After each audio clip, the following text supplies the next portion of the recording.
우리 다섯째 인을 떼는 이야기까지 한번 살펴봤어요. 어떻든 오늘 여섯째 인을 떼는 이야기가 전개되는데 제가 질문을 오늘 질문 많이 좀 드려볼게요. 그리고 여러분들의 의견과 혹은 생각을 같이 왕성하게 나눠주시면 좋겠습니다. 이미 살펴봤지만 슬쩍 살펴봤지만 다섯째 인을 떼실 때에 내가 보니 하나님의 말씀과 저희의 가진 증거를 인하여 죽임을 당한 영혼들이, 여기서 영혼들이 되어 있는데 헬라어로는 그냥 푸시케입니다. 그러니까 혼들이, 네펫입니다. 혼들이, 그러니까 어떤 혼들이? 죽임을 당한 혼들이 제단 아래에 있어 그래요. 그럼 질문 드릴게요. 말씀과 저희의 가진 증거를 인하여 죽임을 당한 푸시케가 무엇일까요? 누구 좀 설명 좀 부탁드리겠습니다. 제가 미리 고지한 질문에는 안 나와 있는 질문인데 그쪽 질문으로 가기 위해서 먼저 다섯째 인을 떼실 때의 나타난 것들을 다시 한번 살펴보고 싶어요. 말씀, 증거를 인해서 죽임을 당한 푸시케?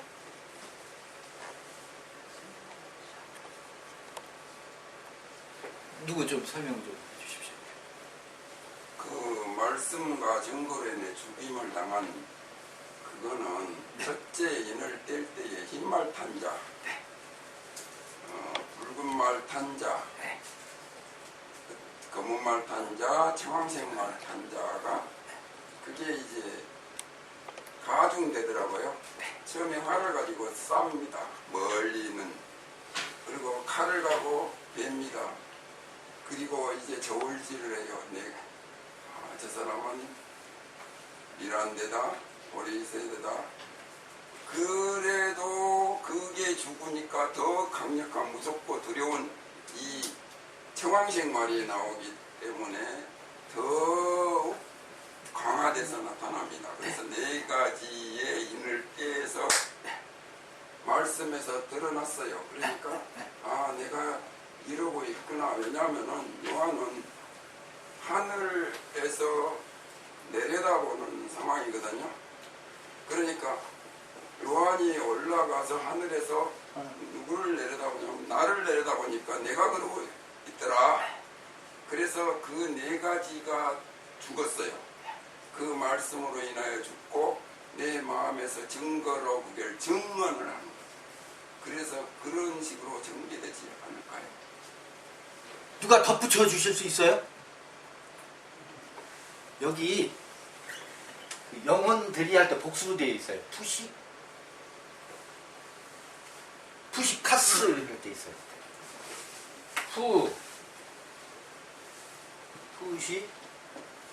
푸시카스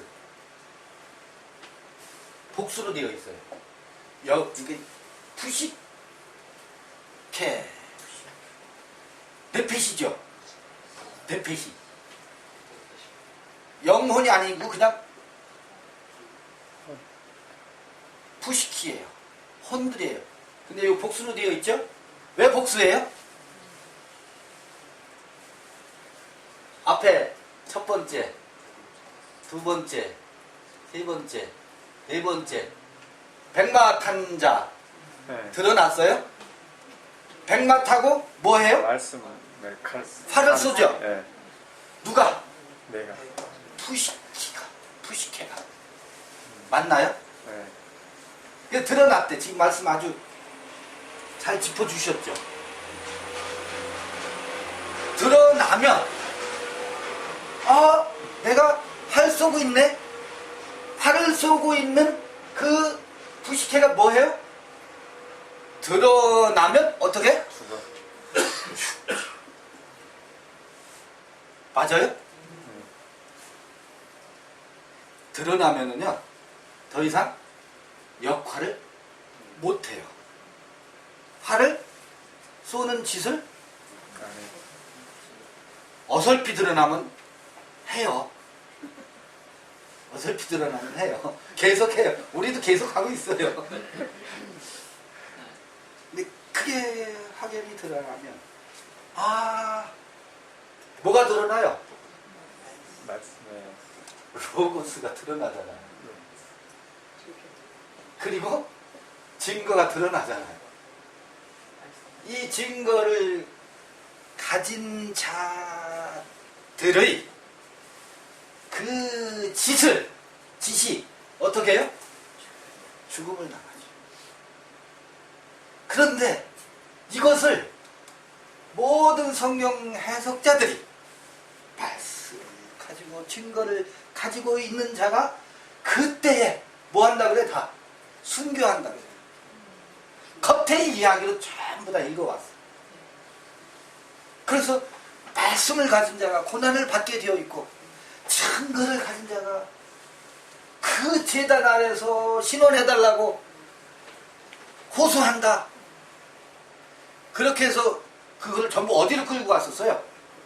우리 겉사람들이 백보자 심판 때 이 다음에 겪을 그쪽으로 전부 끌고 가서 이 다음에 전부 그럴 일이 있으니 지금 어떻게 더더욱 충성하자, 충성 봉사. 헌신하자, 이쪽으로 전부 끌고 갔죠. 저는 그 얘기가 아니죠. 네. 왜 복수예요? 우리 안에 복수가 있어요. 또 산다고 또. 하나가 아니야. 육신의 생각이 하나가 아니야. 활을 쏘는 푸시키가 있고 칼질하는 푸시키가 있고 맞죠? 네. 앞에 나와요. 이 네 번째 인까지 떼는 이야기 나오는데 그것이 드러난 말씀이라는 것은 이치가 드러나는 거예요. 말씀은 로고스의 이치예요. 그게 드러나고 그 증거를 가졌어요. 드러났어요. 그런데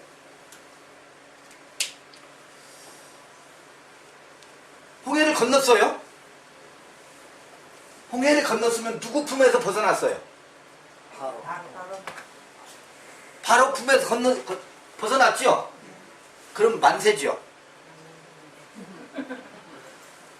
몸은 벗어났는데요.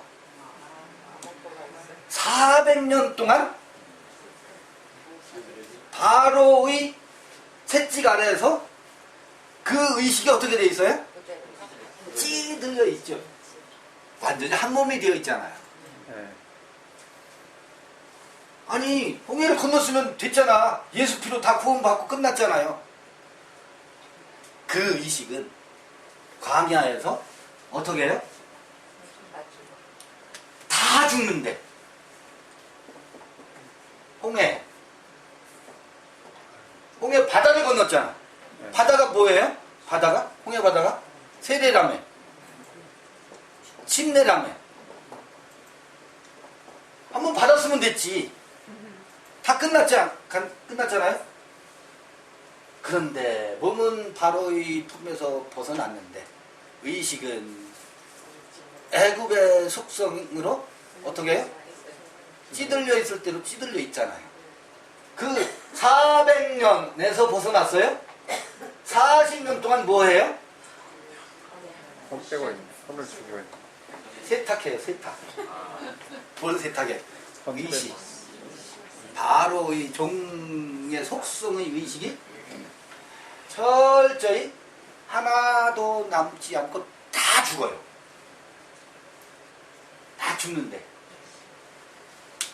그리고 광야에서 어떻게?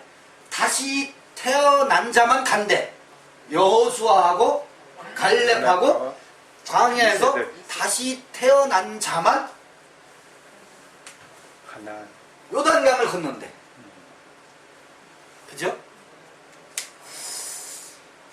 근데 전부 교리는 이 광야 40년 말하지만 한번 구원받으면 여기서 세례를 받았어. 그런데 광야 이것도 또 세례래. 침례래. 구름 기둥, 불 기둥. 그걸 세례라고 하죠? 침례라고 하죠? 홍해도 침례고 구름 기둥도 침례면 어떻게 뭐라는 거지? 요단강은 또 뭐지? 아니 가나안 땅 들어갔어요. 거기서 또 일곱 가나안 거민은 또 뭐예요? 원주민은 또 뭐예요? 그 일곱 족속은 또 뭐예요? 원주민이래. 이주민이 아니고.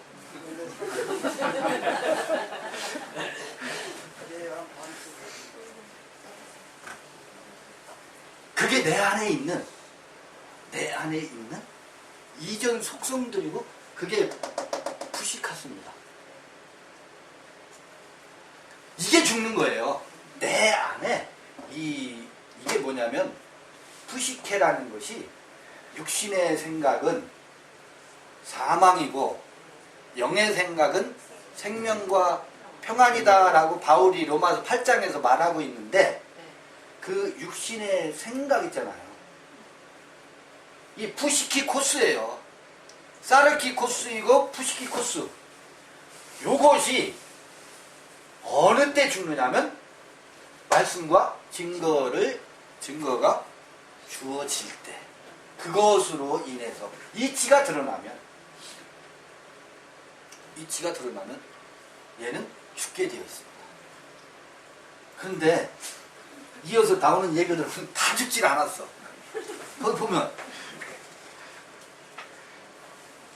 죽임을 당한 푸시키 코스들이 제단 아래에 있어 큰 소리로 불러 가로되 거룩하고 참되신 대주제여 땅에 거하는 자들을 심판하여 우리 피를 신원하여 주지 아니하시기를 어느 때까지 하려 하시나이까 하니 이것도 누가 설명 좀 해주세요.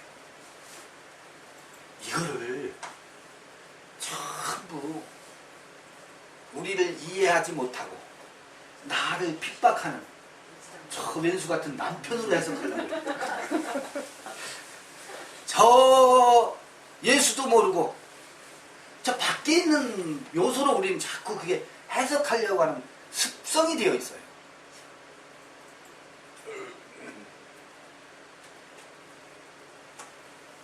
이거 좀 우리 노구 형제님이 한번 해주실래요? 10절? 큰 소리로 불러 가로되 거룩하고 참되신 대주제여 땅에 거하는 자들을 심판하여 우리 피를 신원하여 주지 아니하시기를 어느 때까지 하시려니까 하니 요 설명을 좀 부탁할게요. 거룩하고 참되신 대주제여 이거는 그 내 안에 그 지성소에 대고 그 하는 이야기 같습니다. 그리고 땅에 거하는 거는 여전히 내 안에 그 혼적 속성 그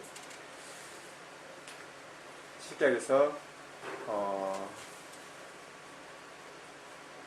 섬기려는 마음 또 그 죽지 않으려는 마음이 아직도 남아 있는 그런 걸 보면서 그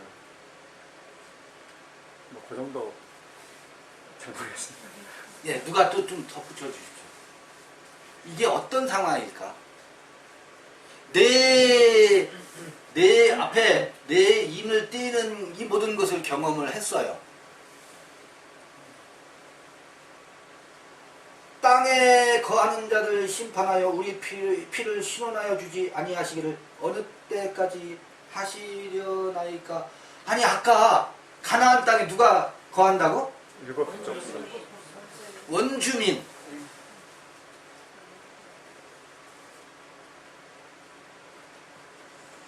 이 원주민하고 사사건건 늘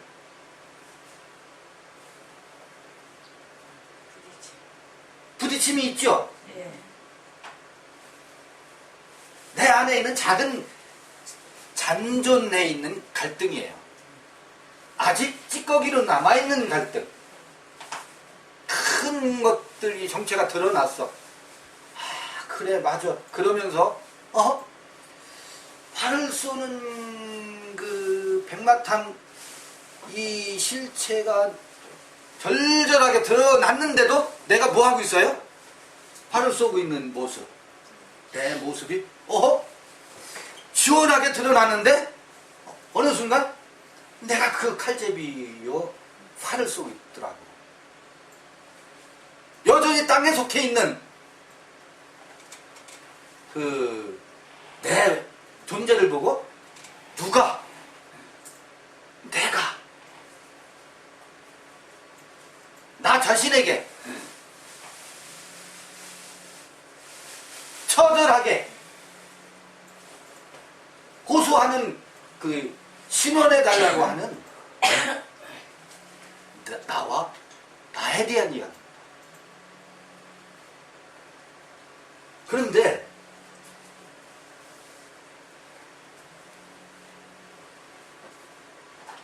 그 다음에 각각 저희에게 흰 두루마기를 주시며 가라사대 잠시 동안 쉬되 저희 동무 종들과 형제들도 자기처럼 죽임을 받아 그 수가 자기까지 하라 하시더라.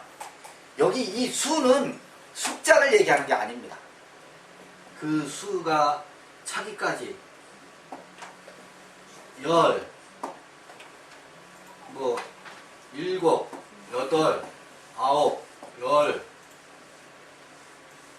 이렇게 숫자가 차기까지 그런 이야기가 아니고 이걸 왜 숫자로 번역해놨는지 모르겠는데요. 이 의미는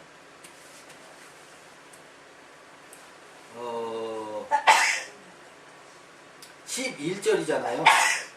11절에 프레로라는 말이 있어요. 프레로. 이 프레로는 여기 잔이 있잖아요. 잔이 넘치도록 충만한 것을 말하는 거죠. 그러니까 내 안에 어떤 속성이 짐승을 향해서 이 네페시가 푸시케가 짐승을 향해서 작동하는 속성이 차고 넘쳐요. 그런데 아까 내 속성이 드러났어. 이 푸시케가 네페시 하야 야훼를 향해서 방향을 돌이켜서 야훼를 향한 그것이 어떻게? 그저 생각만 그런 게 아니라 감정만 그런 게 아니라 의지의 활동 어떤 결정하고 하는 이 모든 것이 온전하게 요드, 해, 바브, 해를 향해서 충만해지기까지 우리는 그 충만해지질 않아요.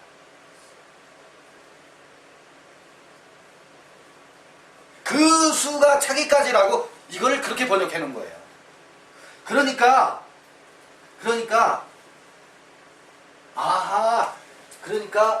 심판 때에 어느 만큼 숫자가 14만 4천이 됐든 천천만만이라고 하는 어떤 숫자가 채워진다라는 의미가 아닙니다. 그 숫자로 표현했을 뿐이지 번역을 그렇게 했을 뿐이지 충만할 때까지. 제가 옛날에 꿈에서 경험한 게 그게 예의가 될지 모르겠는데 그게 뭐냐면은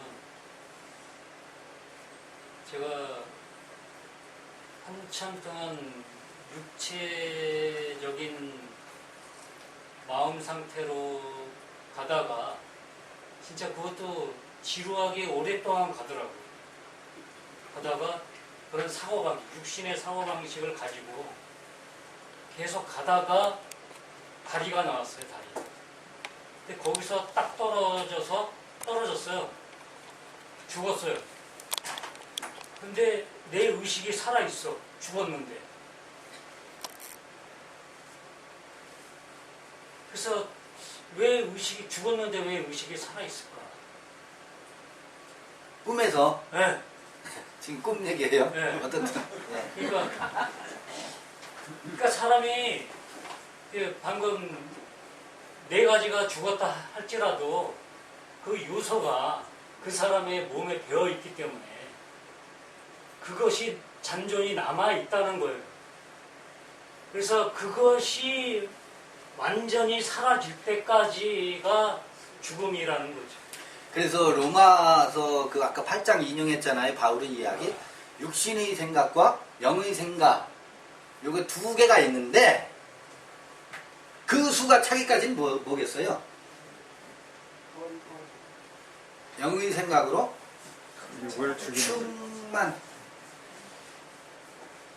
하기까지예요. 그 바울의 표현을 빌면 그러면 갈렙과 요수아가 네. 하잖아요. 그러면 그 원 언어의 그 뜻이 뭐예요?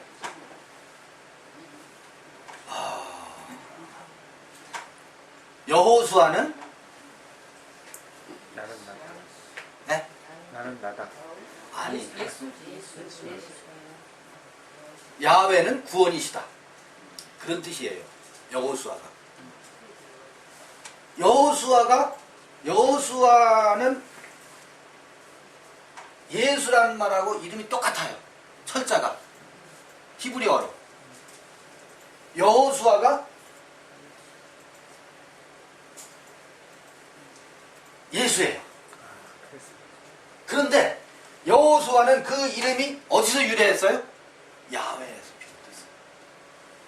자 보세요. 요드, 해, 바브, 해.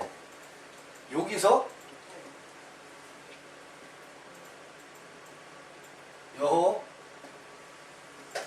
여호수아가 나왔어요.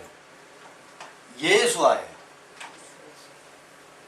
근데 예수라는 이름의 뜻은 뭐예요? 나는 나다. I am that. 자기 백성을 구원하시다. 구원할 자라죠. 요건 나는 나예요. 야훼는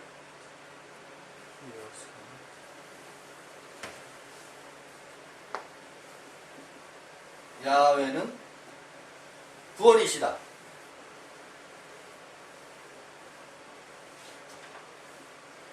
그게 여호수아예요. 자기 백성을 죄에서 구원할 자가 예수예요. 여러분, 구원이시다. 뭐가 구원이에요? 내가 나다. 나로 사는 게 나에게는 비로소 구원입니다. 내가 무엇으로 살지 않고 애굽의 종으로 살지 않고 종살이로부터 벗어나는 게 구원이죠. 그럼 내가 나가 되는 거예요. 비로소 나가 되는 거예요. 이게 구원이에요. 그러면 아까 푸시케가 뭐가 되는 게 구원이겠어요? 푸시케가 되는 게 구원이에요. 푸시케의 구원이라면 혼의 구원이라고 그 믿음의 결국은 혼의 구원이라며. 혼은 네페시는 누구를 향해 있었어요? 원래 짐승을 향해 있었다고 네페시가.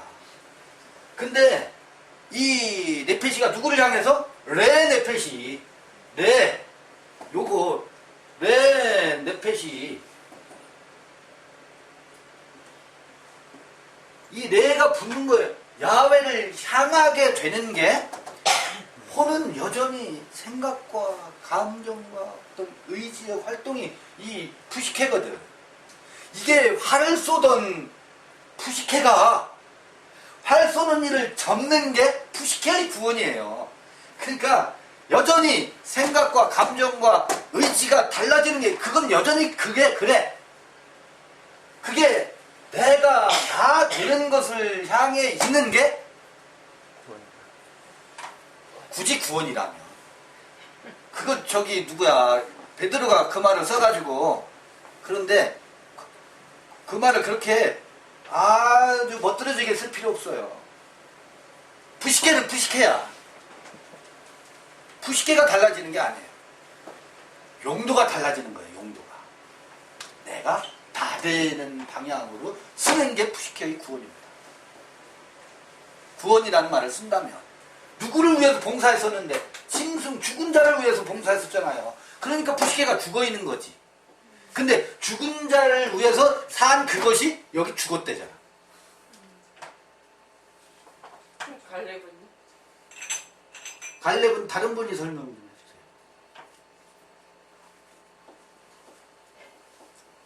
갈렙.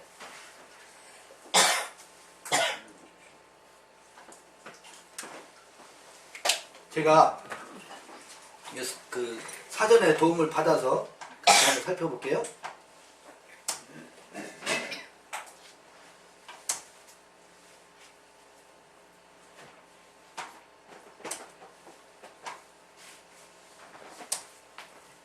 정확하게 한번 살펴보자고요.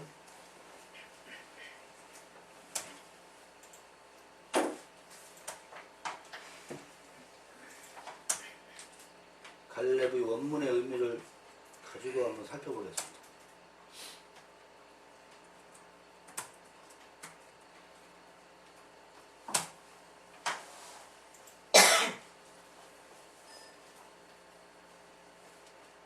민수기 13장 6절 한번 보겠습니다.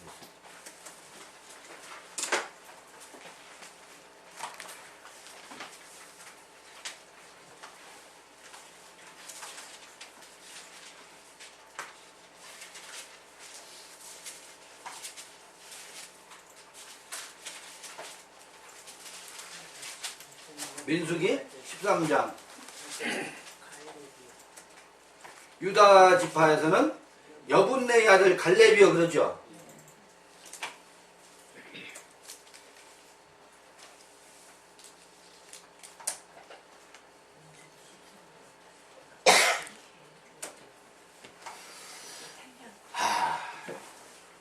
칼렙 이렇게 돼 있어요.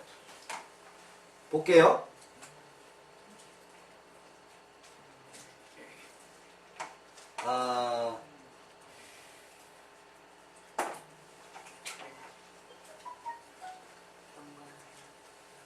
여기 설명이 안 나왔는데요.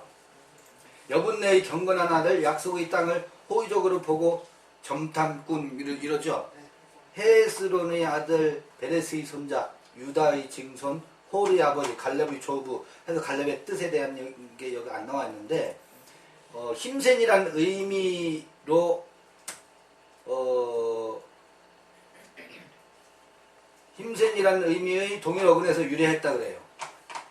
근데 갈렙은요 무슨 뜻이냐면 도구란 뜻이라니. 예? 충경 같은 사람 갈렙. 충경 같은 사람. 예. 충실한 개 같은 사람 갈렙을. 갈렙이요. 여호수아와 함께 이스라엘 백성을 광야에서 인도했던 지도자 갈렙. 그의 이름 뜻은 네. 도구입니다. 무슨? 도구. 도구. 개, 충경 같은. 개. 충견 같은 개. 개 같은 사람. 충경 같은 사람. 여호수아와 칼렙은요 충경 같은 사람이라고 사전적 의미에 나와 있죠. 이런 뜻이에요. 주인을 할트라는 그 개인가요? 아니요. 경배 의미로. 이건 사전에는 안 나와 있는 얘기예요. 랩이라는 말이 뭐냐면은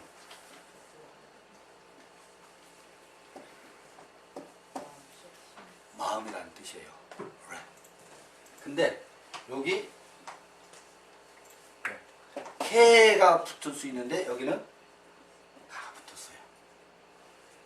요거는 전치사로 요거와 합성어인데 요거는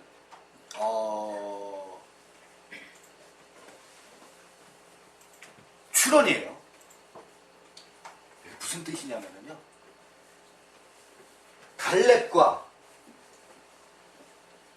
케렙이라고 들어보셨어요? 그러면 그룹이라는 말은 들어보셨어요? 네. 네, 그룹. 저기 창세기 법계 위에 4장에 나오죠. 네. 그룹 똑같습니다. 네. 그룹이라는 게 무슨 뜻이지? 그룹, 천사. 케렙. 요거는 뭐뭐와 같은 이 뜻입니다. 같은 날도 그룹도 그럼 뭘까? 마음과 같은. 그룹이라는 게 뭘까? 케렙이라는 게 뭘까? 칼렙은 뭘까요? 하나님의 마음을 얘기해요. 하나님의 마음과 같은. 그러니까 여호수아와 갈렙의 뭐를 받아요? 인도를 받아가죠. 두 천사죠. 그러니까 우리가 가나안 땅으로 갈 때 인도를 받는 지도자는 누구예요? 야훼는 구원이시다라고 하는 여호수아와 하나님의 마음과 같은 그 하나님의 마음을 어떻게? 지도자로 삼아서 그것을 따라서 여행하는 게 우리의 여행.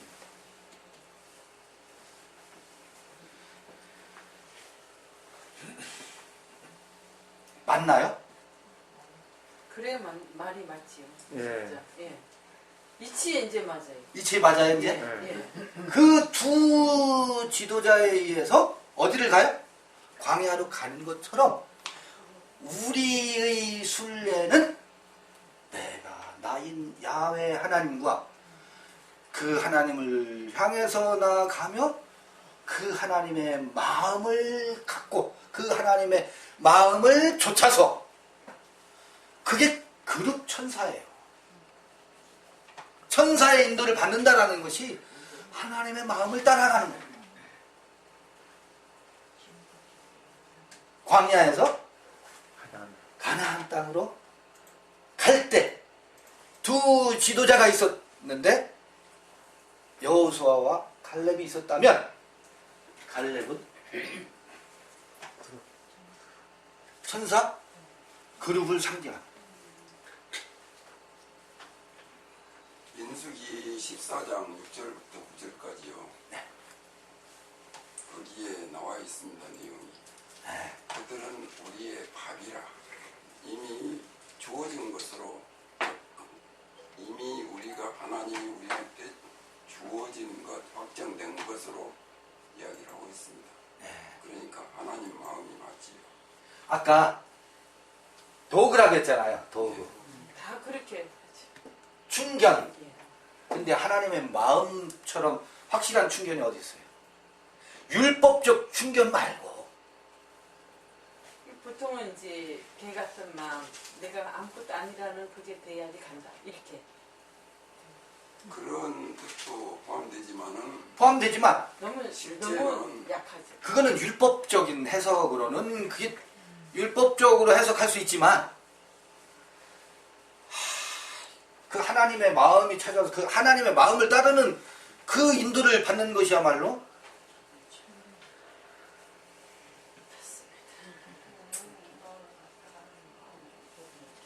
확실하지요? 하나님이 지시하는 대로 개처럼 충성하려면 하다가 지쳐요. 왜냐하면 개가 아니니까. 이제 다시 요한계시록으로 돌아와서 그래서 이 하나님의 마음이요 도구든 아니면 힘 이거 대단한 힘이에요. 이거 못 말려요. 내 마음은 어때요? 조변석계지만 그 하나님의 마음이 찾아와야 뭐가 열리죠? 그룹으로 막아놨다는 거는 그 마음이 찾아오기 전에는 안 보여진다는 얘기예요. 생명과를 그룹으로 딱 막아놨다는 이야기는 그 하나님의 마음이 찾아와 줘야 생명과가 보인다는 얘기예요. 그런데 우리의 강팍한 마음으로 아무리 생명나무를 향해서 나아가려고 한들 그게 열려지겠느냐.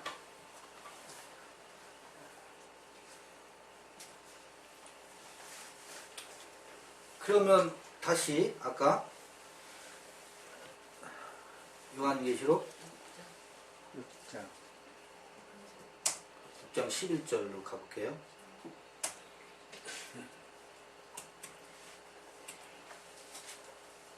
이제 그러면 5절에 대한 리뷰는 그 정도만 하자고요.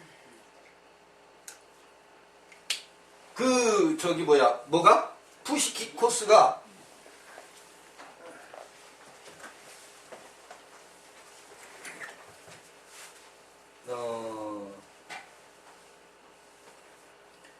각각 저희에게 흰 두루마기를 주시며 가라사대 아직 잠시 동안 쉬되 저희 동무들과 자기 안에 있는 또 다른 속성이에요. 푸시키적인 속성. 그 다음에 종들과 형제들도 형제지 다. 네. 다 형제 맞죠? 12형제죠. 12형제. 죽임을 받아 그 수와 차기까지 그 가나안 땅에 7 부족 원주민이 어떻게? 충분히 잔인하게 예수가 태어날 때 헤롯이 그 근역에 아이들을 다 죽였잖아요. 장자를 출애굽할 때 장자를 다 죽였던 것처럼 앞서 난 우리의 푸시케적인 속성이 다 충만히 그 수가 차기까지 이게 6째 인을 뗄 때 나타나는 현상입니다. 아니 5째 인을 나타날 때 그러고 나서 6째 인을 떼는 이야기가 전개되거든요. 아 그러고 나면 무슨 일이 벌어지는지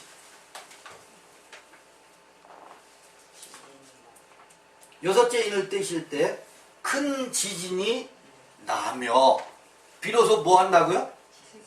지진이 난대요. 마태복음 어디에 나와요? 마태복음 24장에 나오죠. 비로소 지진이 난대요. 지진이 뭐예요? 땅이 갈라져 흔들리는. 땅이 갈라져. 물은 쾅쾅. 항아리가 깨져. 이거 좀 설명 좀 해주세요. 이거 6째 인을 뗄 때 비로소 마태복음 24장의 마태의 계시록이죠. 마태복음 24장은 이게 마태의 계시예요. 설명 좀 요청드려요. 이게 뭐지? 큰 지진이 나며 해가 총담같이 검어지고 이 총담이 뭐예요? 네? 말총.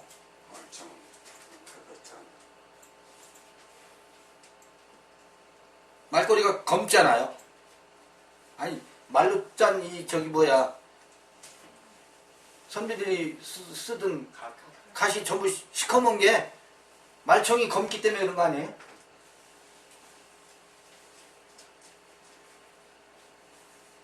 누가 지금 6째 인을 뗄 때 나타난 현상 질문을 제가 미리 이건 드렸는데 설명 좀 부탁하겠습니다. 우리 김영건 형제님께서 설명해 주셔야 될 것 같아요. 지금 11절에서 네.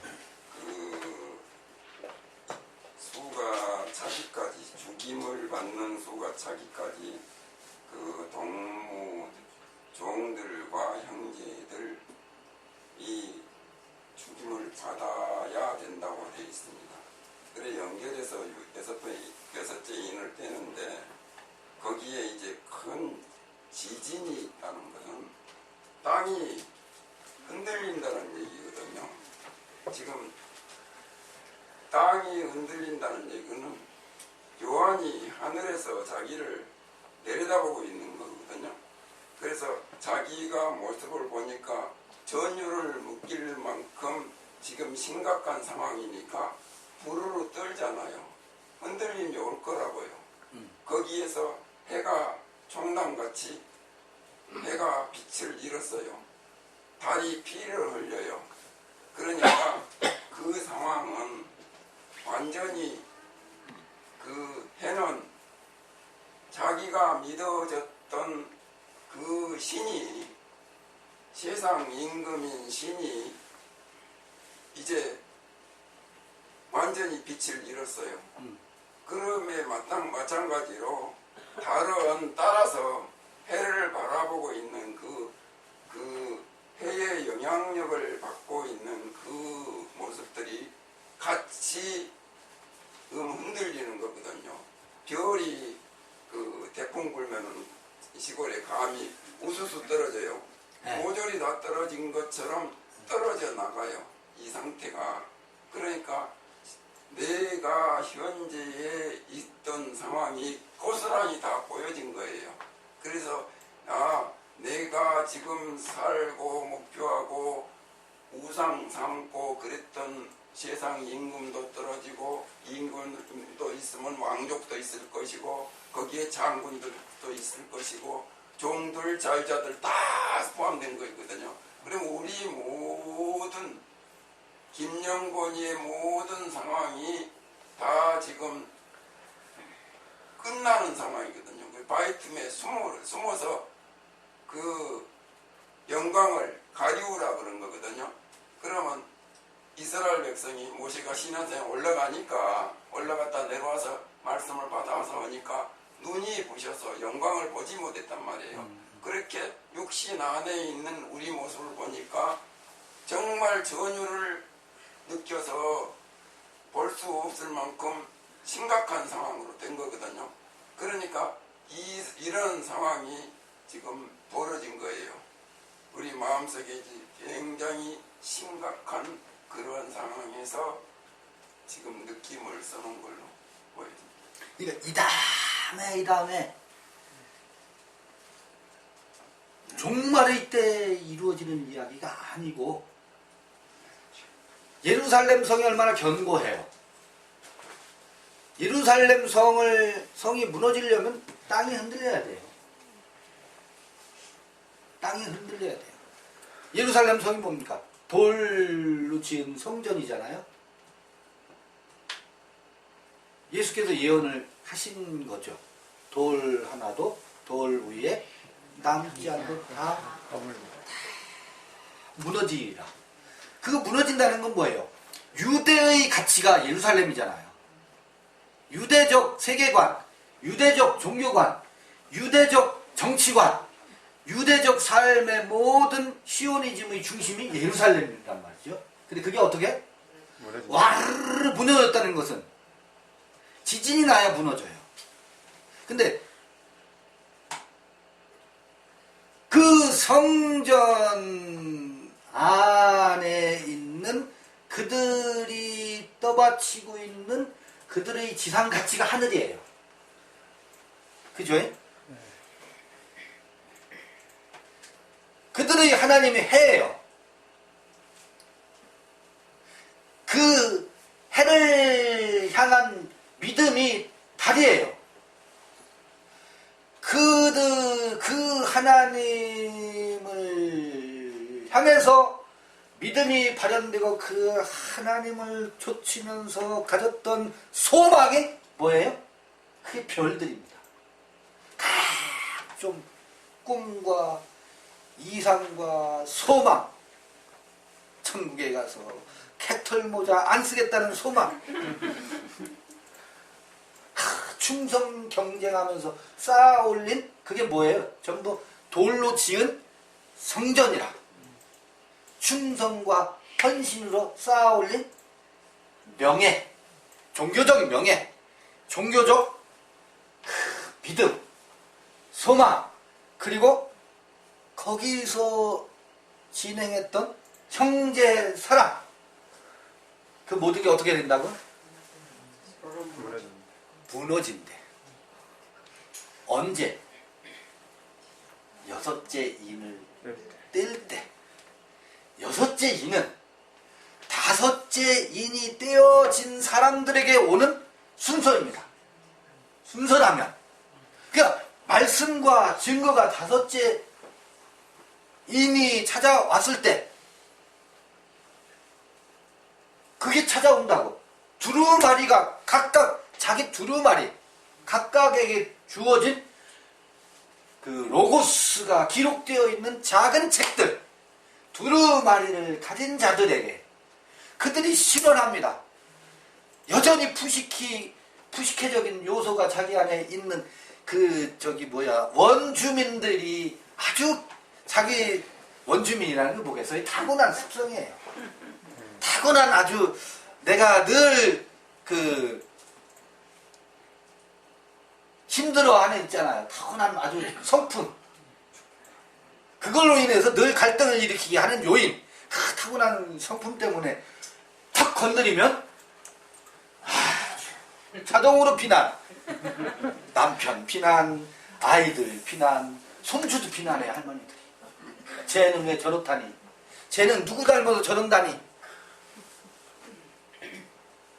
아주 이건 30년, 40년 예수 믿은 거하고 상관없어. 아무 상관이 없어.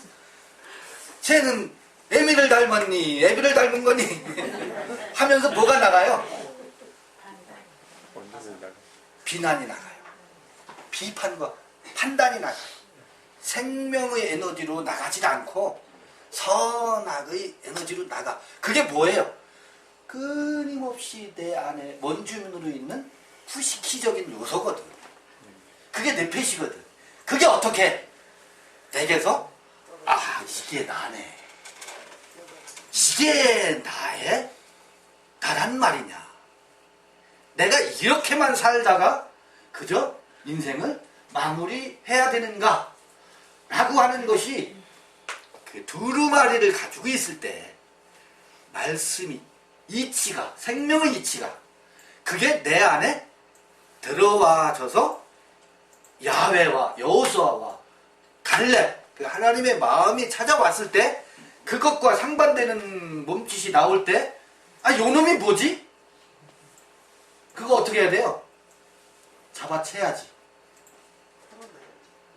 그것이 확연히 드러났을 때 비로소 땅이 흔들린대요.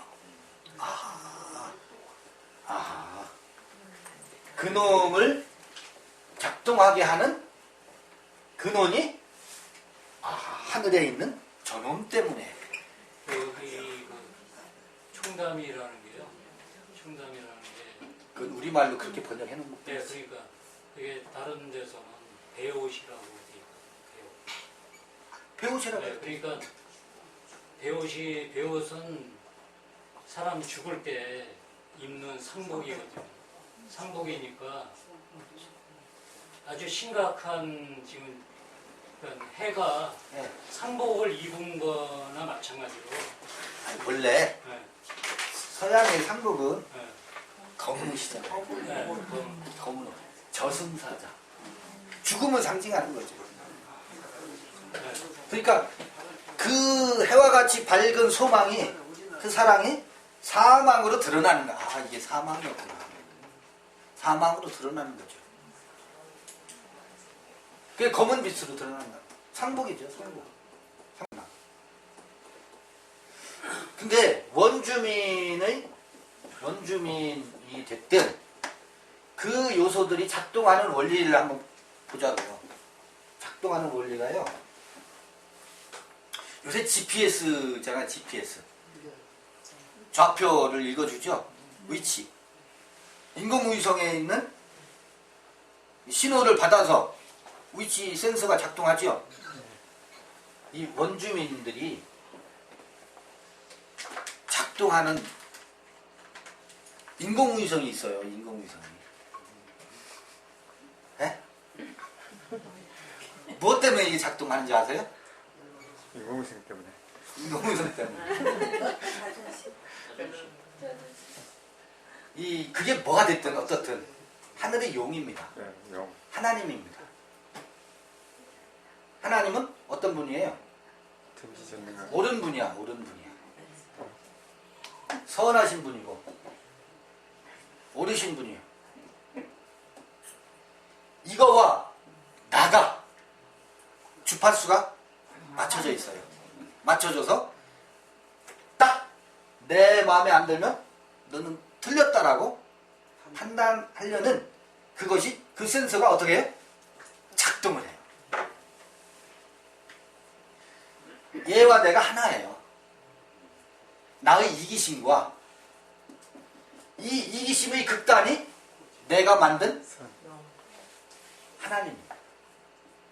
이기심의 극단이 내가 만든 하나님입니다. 그래서 나는 옳아요. 너는 틀렸어요. 아니 쟤는 누구를 닮아서 저 모양이냐라고 손주를 비난하는 까닭이 뭐예요? 할머니의 자기 방식이에요. 할머니의 방식이 옳아. 쟤는 뭐예요? 틀렸어. 내 옳음의 근원은 어디예요? 여기다. 이 신이다. 그게 뭐가 됐든 자기가 옳다라고 생각하는 세워놓은 신념이 됐든 신앙이 됐든 종교가 됐든 이 놈이 인공위성으로 작동해서 주파수가 딱 거기에 맞춰져 있어요. 그래서 작동합니다. 이게 드러나면 땅이 흔들린대요. 지진이 그러면 얘가 뭐겠어? 이 하나님이 해거든. 해. 이 하나님이 해 아니에요? 네, 맞아요. 이게 뭐가 된다고? 정담같이 검어진다. 이게 여섯째 인을 뗄 때 이게 이담의 얘기가 아니에요. 우리 의식의 세계에서 내면에서 지금 진행되는 기가 막힌 이야기예요.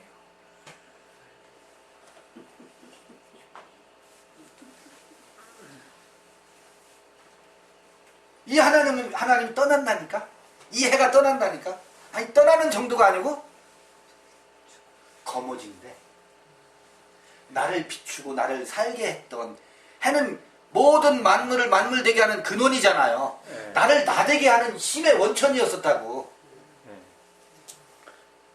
그죠? 네. 나는 옳아. 너는 틀렸어. 그 옳다라고 하는 의식 때문에 우리가 사는 재미가 있었잖아요. 맞아요. 그게 꺾이면 살 맛이 안 났어. 누군가에게 그게 비난받으면 우울증 찾아왔지. 아들, 딸이 나를 인정 안 해주면 얼마나 우울해져요. 여기에 포커스 주파수가 맞춰져 있는. 근데 얘가 검어진대.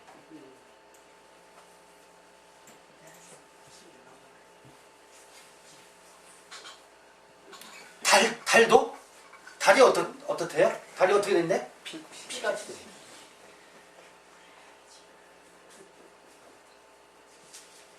왜 그러지?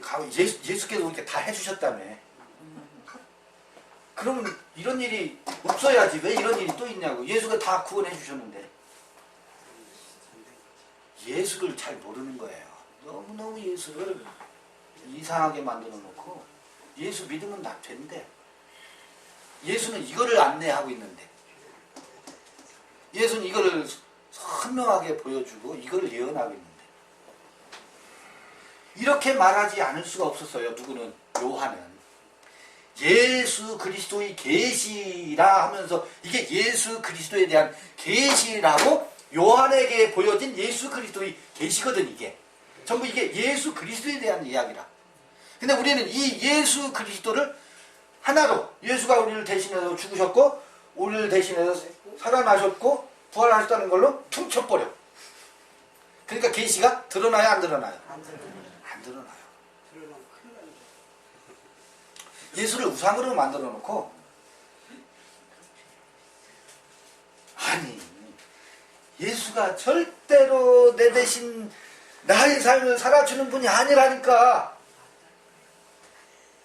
예수는 죽었어요. 예수 어디 있어요? 다 이렇다 했잖아요. 내 삶은 내가 살아야 돼.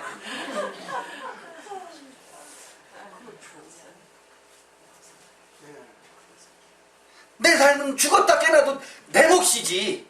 그 누구도, 남편도, 목사도, 전도사도, 권사님도, 장로님도 아니요. 내 삶은 내가 살아야 돼.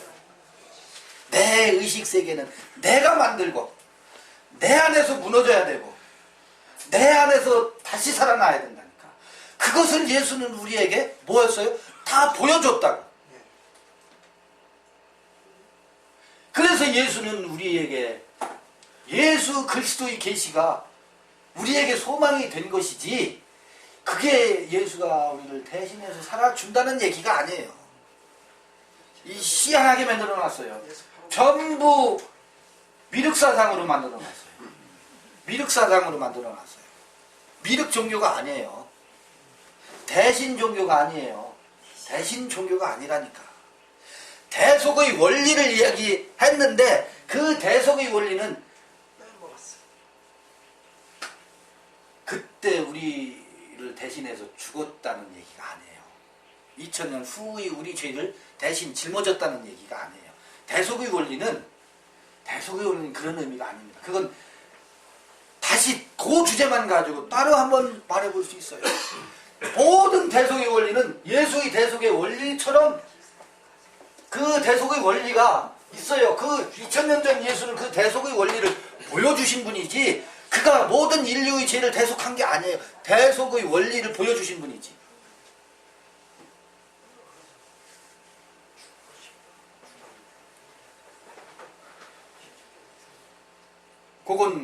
그것만 주제로 한번 우리가 신랄하게 기독교의 속죄론이 어떻게 엉망진창이 됐는지, 그 기독교의 구속의 원리가 어떻게 이렇게 기가 막히게 인간들을 예속시키고 종으로 만들고 있는지, 전부 예수의 제자는 없고요. 전부 예수를 뭐 하고 있어요? 예수 팔아서 예수 장사하는 사람들밖에 없어요. 맞아요. 전에 있는 스님은 부처님 팔아먹고 예수 팔아먹고 살다. 이거 정말 처절하게 우리가 들여다봐야 돼요. 처절하게.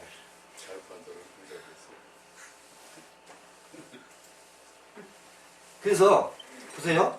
그 다음에 이제 질문을 또 제가, 그러면 무화과 나무가 태풍에 흔들려 선과 실이 떨어지는 것 같이 땅에 떨어진 것. 요거 아까 감나무 말씀하셨어요. 감나무 있잖아요. 그 익기 전에 요만큼 맺혔을 때, 여름에 7월 하순경에 이제 태풍이 우리나라 불잖아. 그때 불 때 보면 감나무 밑에 가면 요만한 감들이 많이 떨어져 있어요. 우수수 떨어져 있죠. 태풍에 감 떨어지듯이 가졌던 소망이 어떻게 해요? 하늘의 별들이 다 우수수 쏟아진대. 그게 맞아요. 아까울 게 없어요. 그렇게 돼요. 그 가졌던 소망이요, 그 하늘의 별이요, 다 떨어집니다.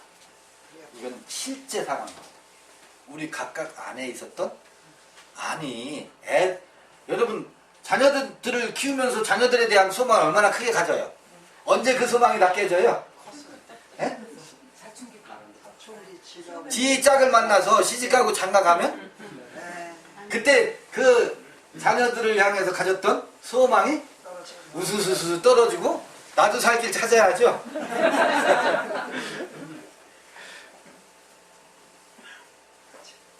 그들이 그들됨으로 자라나는 것이 기쁨이어야지. 그렇지 않겠어요?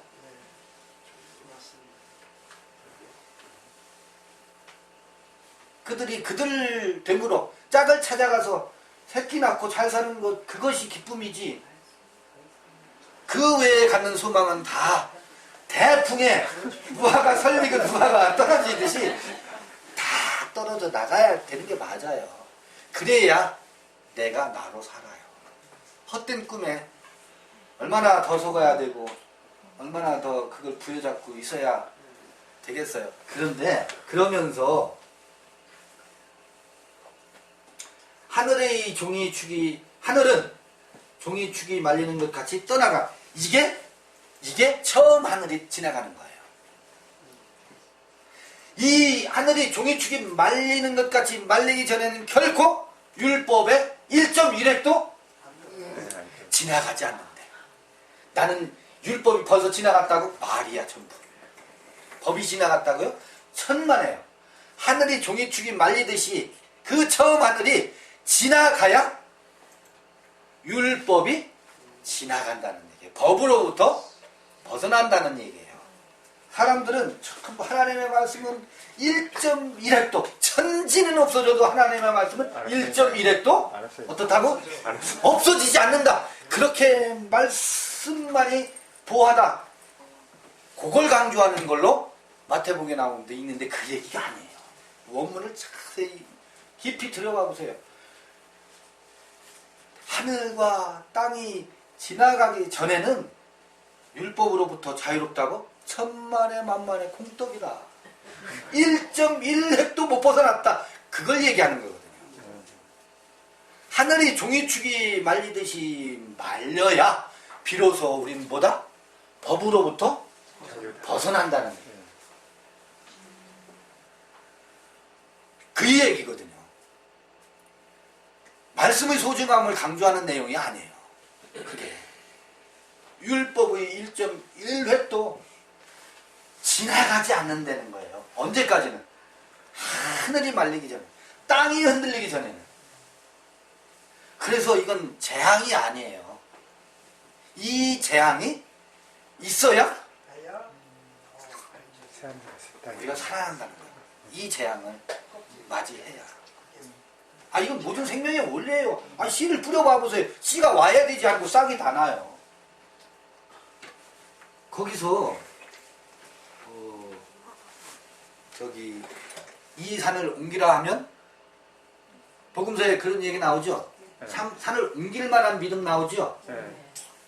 그래서 열심히 기도했더니 저기 고아원 짓게 해달라고 기도했더니 그 산을 포크레인도 없을 때 그런 산을 옮길 만한 믿음의 기적을 얼마나 우리 붕괴 때 많이 들었어요. 그 이야기가 아닙니다. 여기 산 옮기는 얘기가 나오잖아. 떠나가고 각 산과 섬이 제자리에서 옮기움에 그러잖아. 여기 이 산을 옮길 만한 믿음이 여기 나오죠? 네. 산을 옮기는 믿음이 여기 나오잖아. 시편 같은 데 보면 산 같은 의 그러거든. 자기 의로움의 산이에요. 자기가 쌓은 성, 그걸 산이라고 해요. 문학적 표현들이에요, 이게 다. 비유의 표현이에요. 성은 뭐겠어요, 그러면? 자기 홀로 머무는 곳이에요. 자기 성이에요, 성. 자기 성이 섬이에요.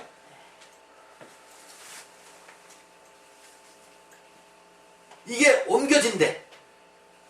하늘이 말려야. 그 다음에 땅의 임금들, 왕족들, 장군들, 부자들, 강한 자들, 종과 자주자가 어디로 숨는데요? 굴과 바위로 바위 틈. 자, 임금 나오죠. 왕족 나오죠. 또 장군 나오죠. 부자 나와요. 예? 강한 자. 또 종, 자유자, 자주자, 자유자. 이렇게 나와요. 1, 2, 3, 4, 5, 6, 7. 일곱까지 마음에. 여기에 안 속한 사람 있나 봐보세요.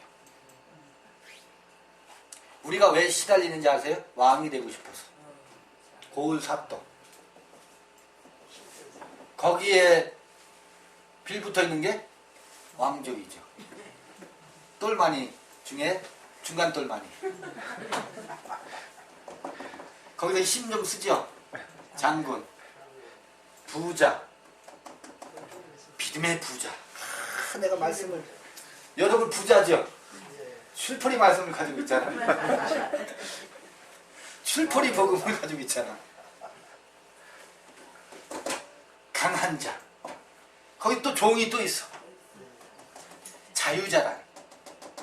다 이거 하나씩 다 감투를 가지고 있네 보니까. 이거에 속하지 않은 사람들이 없어요. 다 이걸로 살아요. 왜?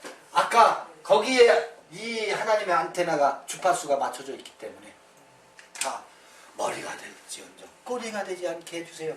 기도 안 해본 사람 없잖아. 임금 되겠다는 거야. 그 옆에서 호가호위하는 왕족으로 살겠다는 거야.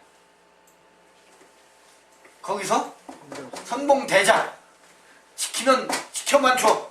내가 가서 적을 활을 쏘고 칼을 베어서 물리쳐가서 전리품을 가져다가 부자가 강한 자 깨갱하는 종 시키는 대로 나는 말씀으로 구원받아서 자유자야 라고 하는 자주자 의식. 나는 자유자야. 나는 구원받았어. 나는 하나님의 아들이야 라고 하는 이 의식. 자주자라고 하는 것조차도 이것도 부유한 거라니까. 이것조차도 이게 어떻다? 이 하늘이 말릴 때 어디로 숨는데? 굴과 바이트. 굴이 어디예요? 내 손이네. 굴이 어디예요? 내 손. 여러분 굴이 어디예요? 굴. 굴은 숨는 거.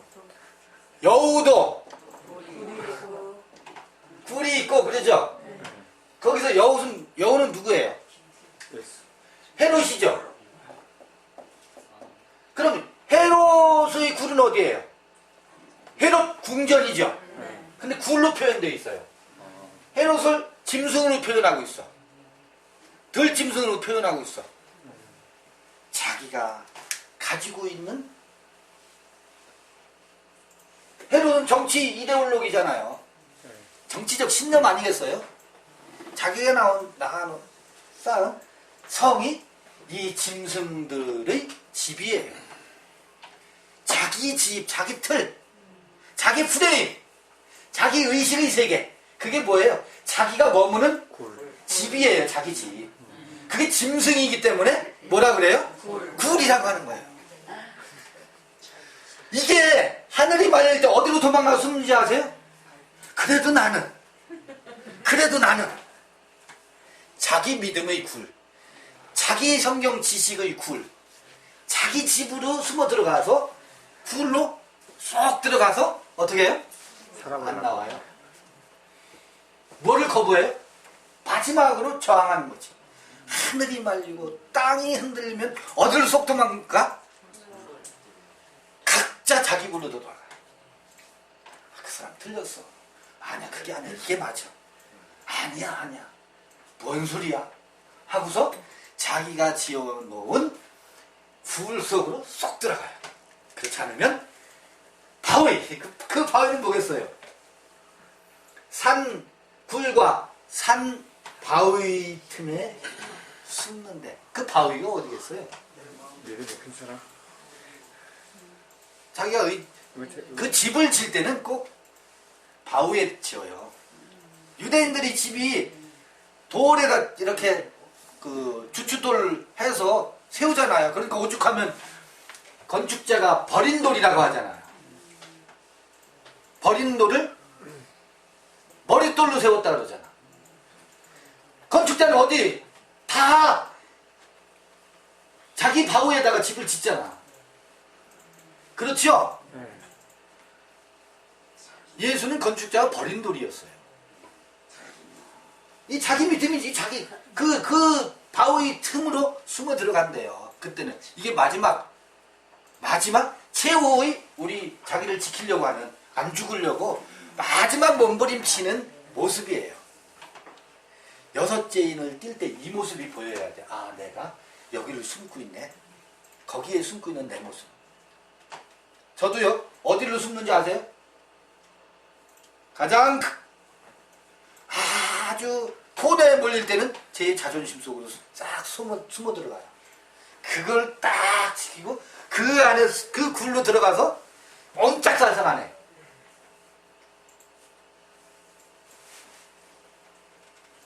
우리가 그러고 살아요.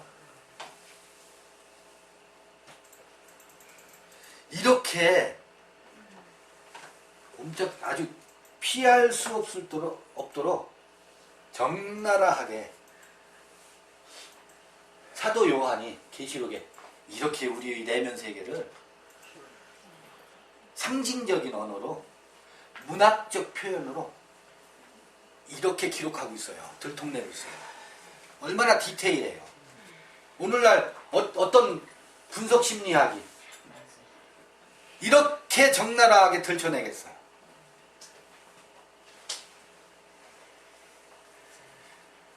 정신의학이 아무리 발달했어도 디테일하게 이렇게 우리의 멀쩡한 사람들을 가지고 이렇게 정신병자 취급해서 이렇게 진단서를 써놓는 책이,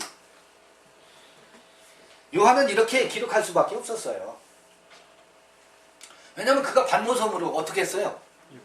유배를 했잖아요. 이거를 이런 상징적인 언어로 기록해놓지 않고 풀어놔보세요. 기존의 그 로마로부터의 압박뿐만 아니라 유대교로부터 살아남을 수 없어요. 왜냐하면 이렇게 되면 여기 이 하늘이 말리고 유대교의 신을 완전히 그 예수가 박살냈지만 그걸 더 까발리는 거잖아. 그러니까 이렇게 상징 문학으로 기록해 놓은 거라고요. 이게 뭔지 아세요? 예수 그리스도의 계시를 이렇게 요한의 문학적 표현으로 기록해 놓은 거라고. 근데 이거 전부 이담의 얘기로 전부 읽고 있잖아요.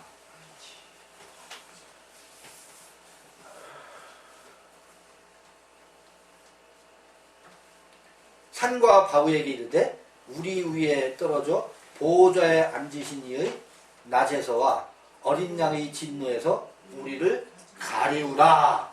그들의 진노의 큰 날이 이르렀으니 누가 능히 서리요 하더라. 이게 마지막 우리의 내면에서 얘 나를 지켜보겠다고 하는 아우성인데, 이 아우성이 지나야 비로소 요한계시록 7장의 세계가 열립니다. 14만 4천 이야기. 14만 4천 이야기.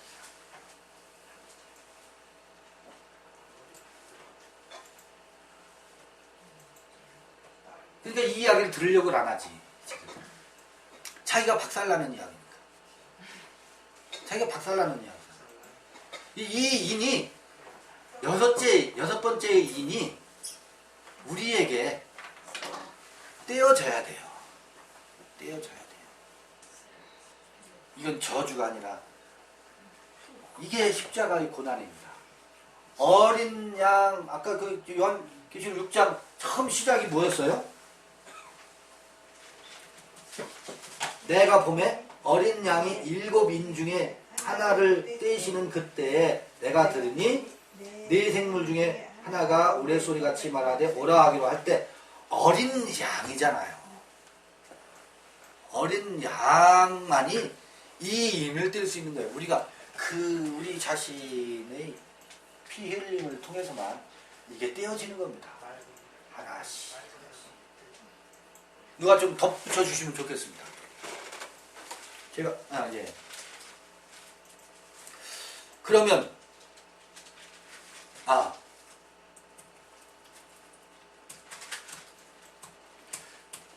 지금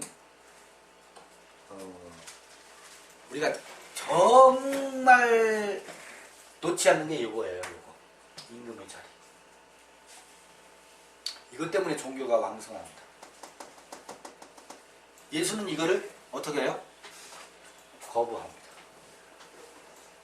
그렇죠? 네. 사람들이 임금 삼으려고 할 때마다 피한다. 도망간다. 마지막에 또 임금 삼죠. 감사합니다. 사람들 마음속에 만들어진 임금이지 예수 스스로가 쓴 게 아니라 그 임금의 자리에 들어간 게 아니라 사람들이 세운 임금이지. 그래서 제자들에게는 예수가 임금이었어요. 왕이었어요. 근데 아무리 산상순을 이야기해도 못 알아들어 제자들이.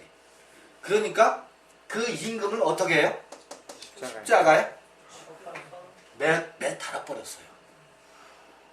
이게 예수의 엄청난 사건입니다. 우리가 예수의 사는 까닭이 거기에 있습니다. 그래서 이 임금을 뭐 했어요? 거세를 했는데 오늘 모든 종교인들 봐보세요. 다 뭐가 되려고 현안이 되어 있어요? 임금 노릇하는 게 얼마나 재밌어. 쏠쏠하지.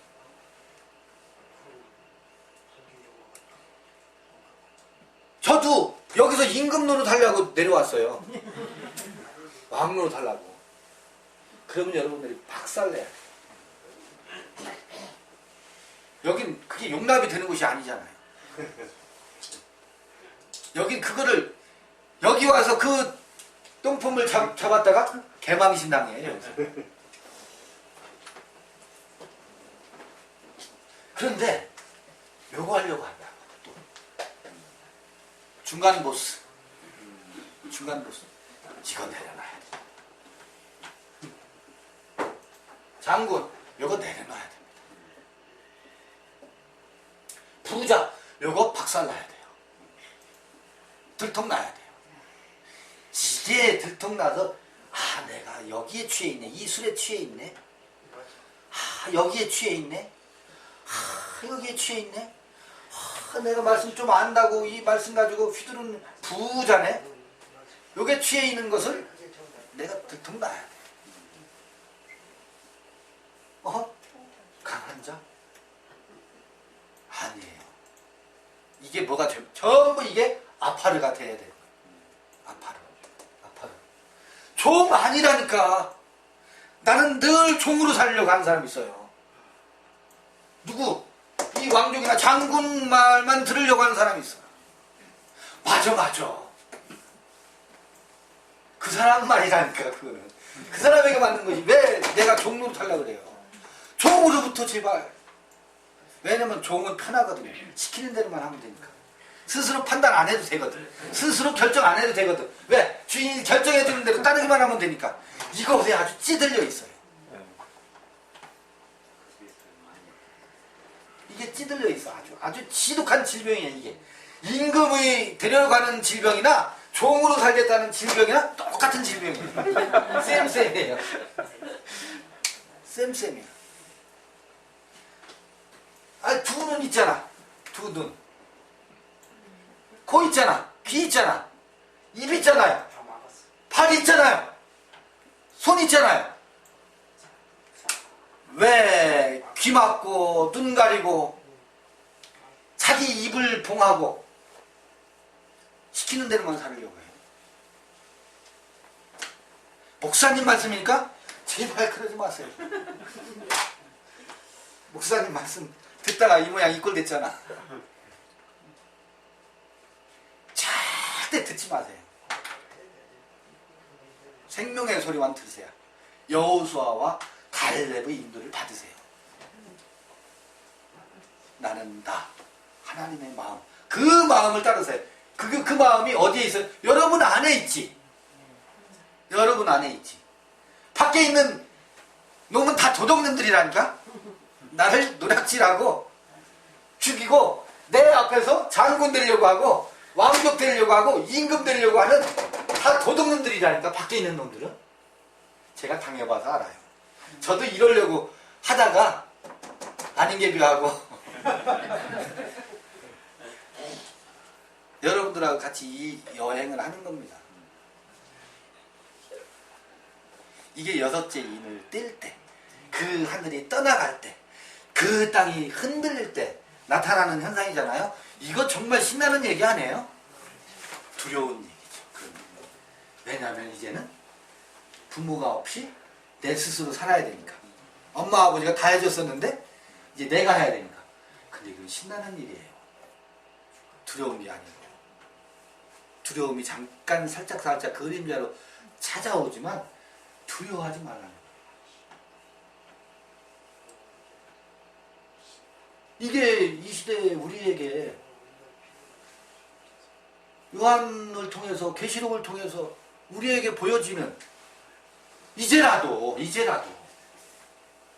죄송해요, 다 늙어서 이지만 비록 이제라도 내가 나로, 그것도 누구로? 하나님의 마음을 갖고 내 삶을 경영한다면, 지금부터라도, 그러면 신나는 거죠. 아이, 그래도 손바닥만한 땅이라도 내 텃밭이 있어야 거기다가 상추 심어 먹는 재미가 있는 것이지. 그렇잖아요? 내 텃밭이 다 있어요. 그 텃밭을 갖고 가자는 거죠. 그걸 다 줬는데 마음이 온유한 자는 복이 있나니 저희가 땅을 기업으로 받을 것이며, 애국의 땅은 흔들리고 광야의 땅은 지나서 가나안 땅에서 텃밭 하나 분양을 다 지금 받아놓고서 왜 분양받은 텃밭을 안 가꾸냐고요.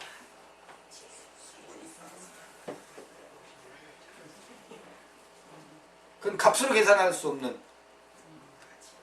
분양받은 땅. 누가 좀 더 덧붙여 주시면 좋겠습니다. 요게 요한계시록 이제 6장을 이렇게 읽었습니다. 7장 드디어 이제 14만 4천 얘기 나오는 7장 이야기가 일곱째 인을 떼면서 나오는 이야기. 창세기로 하면 일곱째 날 이야기. 그 예언이 다음 시간에 그 예언을 나눌 수 있었으면 좋겠습니다. 네, 어디서 그런 구절을 봤거든요. 하늘과 땅을 공짜로 쓰면서 고마운 줄 모르고 이 인간들이 산다, 그런 말씀이 있어요. 하늘과 땅을 공짜로 쓰고 살면서 인간 세상에서 서로 주고받고 사고팔고 하는 거 말고 하늘과 땅을 공짜로 살면서 하나님께 고마운 줄 모른다, 이런 뜻이거든요. 사실상 그 말을 들으면서 맞다라는 생각이 들었고요. 아까 방금 그 하늘과 땅 말씀하셔서 오늘 교제의 말씀이 말씀과 또 증거와 또 근원과 그리고 요한에 대해서 지금 말씀이 계셨거든요. 서로 교제를 했거든요.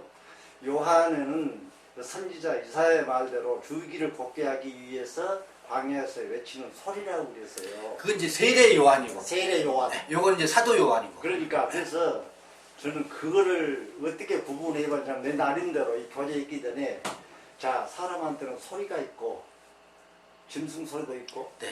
말이 있고 네. 말씀이 있는데, 네. 이 중에는 세상 사람들이 하는 개나 짐승이 짖는 소리가 있고, 사람들끼리 인간들끼리 주고받는 말이 있고, 이 말씀이라는 이 말씀, 이 귀한 말씀은 출애굽기나 레위기나 민수기 봐도 여호와께서 모세에게 말씀으로 이루기를, 그런 장이 많이 나오거든요. 또 여호와께서 모세와 아론에게 말씀으로 이루기를, 말씀. 또 요한복음 1장에도 태초에 말씀이 계시니라, 이 말씀은 하나님이시라. 그렇잖아요. 네, 네. 요한복음 1장 4절에도 말씀이 있어요. 말씀과 성령의 말씀이 있는데 네. 그 구절에서 유영모가 나는 52세에 이 구절에서 거듭난 걸로 하겠다 이렇게 표현을 했대요. 네. 52세에 예. 그때 나는 거듭난 걸로 하겠다 이렇게 말씀하시고, 야, 이 말씀 내 안에도 유영모나 요한이나 뭐 하여튼 누구나 상관없이 예수나 이제 석가 얘기도 좀 하겠습니다만 석가나 다 소용없고 내 안에 예수의 마음이 있고 요한의 마음이 있고 소리가 있고 석가의 마음이 있고 유영모의 마음이 있고 마리시의 마음이 있고 내 마음에 근원이 있고 이러면은 이거 전부고 내가 에덴 동산이고 내 안에 선악과가 나무 있고 내 안에 생명나무가 있고 지난번에 교제했던 가짜가 있고 진짜 있고 내 안에 네. 내가 복수지 않냐. 네. 없어질라. 석가도 80살에 죽었는데 세속에 80살에 죽었는데 두 나가 있다고 그랬어요. 열애.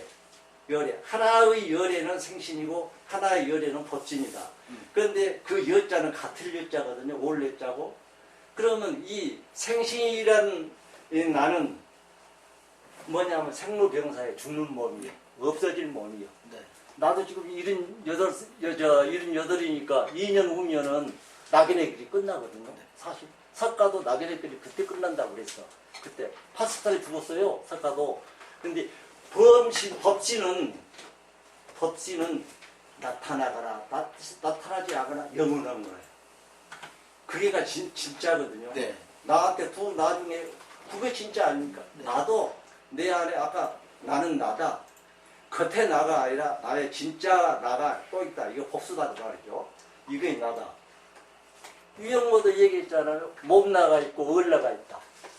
응? 개체가 있고 전체가 있다. 마르시도 근원이를 이 얘기를 얼마나 강조했습니까? 그렇기 때문에 오늘 교재의 말씀 교재, 또 증거 교재, 요한의 교재, 나는 참 좋았다 이런 생각이 듭니다. 네. 감사합니다. 질문 해도 돼요? 네.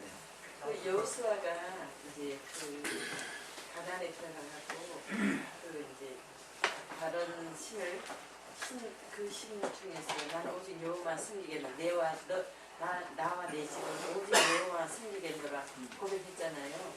그거랑 이거랑 연결이 돼요? 예. 그런데 사실은 그러면요 당연히 그럼에도 불구하고 순례의 길은 아직 멀고도 멀어요. 그러니까 이제 그 보통 저희들이 이제 듣기는 이제 저기 바알과 여호와가 구분이 안 되니까. 네. 구분이 되면 당연히 여호와를 섬기겠죠. 네. 근데 이제 이렇게 되면은 너무나도 분명하게 구분되시죠? 구분되잖아요. 예. 이런 거 그걸 인용할 필요도 없는 상황이잖아요. 네. 근데 여호수아가 그렇게 이야기했단 말이에요. 그래서 이제 모세가 죽고 그 이제 그 여호수아가 그렇게 이야기를 했잖아요. 거기에 대해서 이제 어떻게 보실 수 있어요? 이제 내일 창세기 이야기를 이제 하게 될 텐데, 내일 창세기 제가 질문을 미리 몇 개 드렸잖아요. 네. 지금 여호수아와 갈렙의 그 가나안에서의 정착,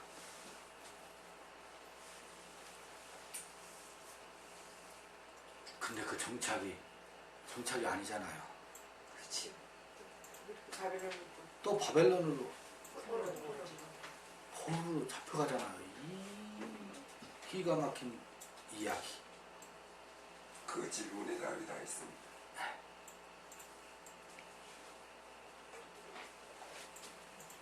그거 연장해서 아마 내일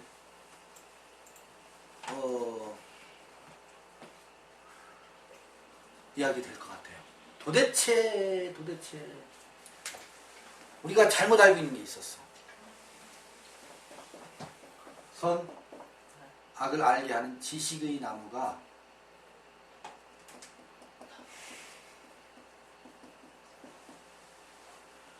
소위 말하는 선악과라는 게 오해가 많았어요. 그동안 저도 옛날 글을 보면 요새 에덴 이야기를 다시 읽으면서 아하, 이 선악과 선악을 알게 하는 지식의 나무가 이전에 알던 그런 것이 아니구나.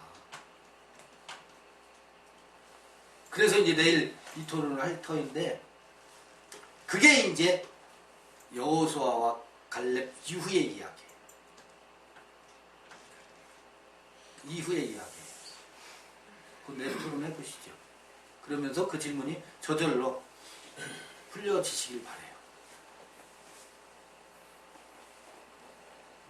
혹시 제가 잘못 생각한 건지 모르겠습니다만 우선 나는 나니까 내가 생각한 것이 나는 옳다고 생각하니까 네. 내가 생각한 것을 얘기 한번 해보겠습니다.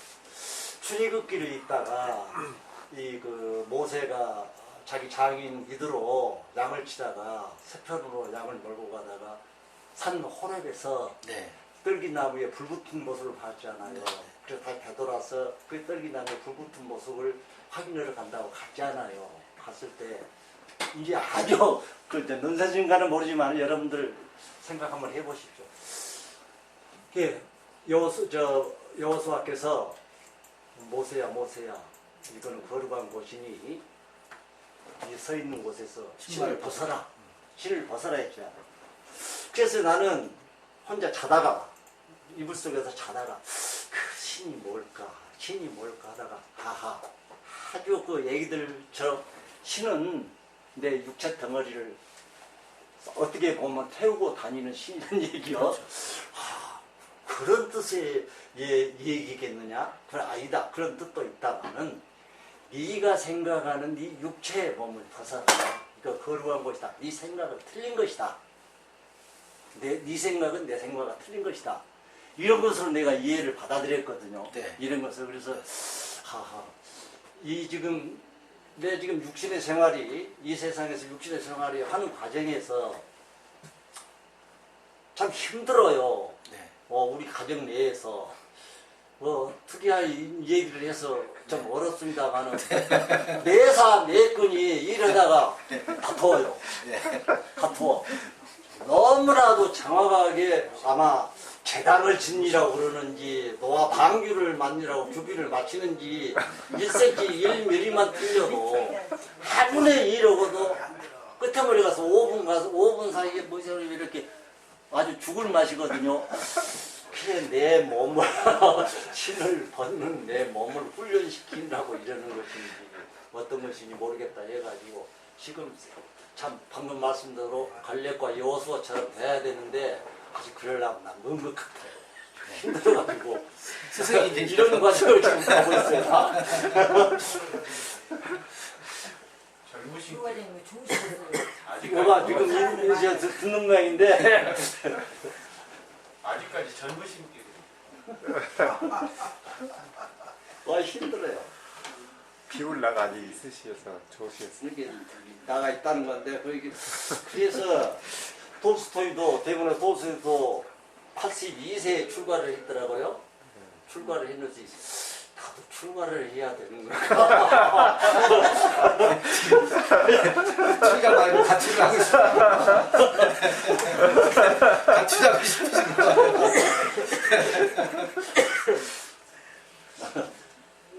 저기 하나 네. 질문 같은 질문인데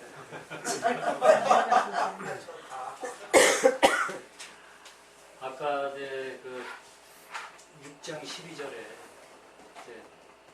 해가 총명하지 검어지고 달이 피같이 되며 하늘의 별들이 땅에 떨어진다 그랬잖아요. 거기서 이제 해란 과연 무엇이고 달은 과연 무엇이고 별은 무엇인가.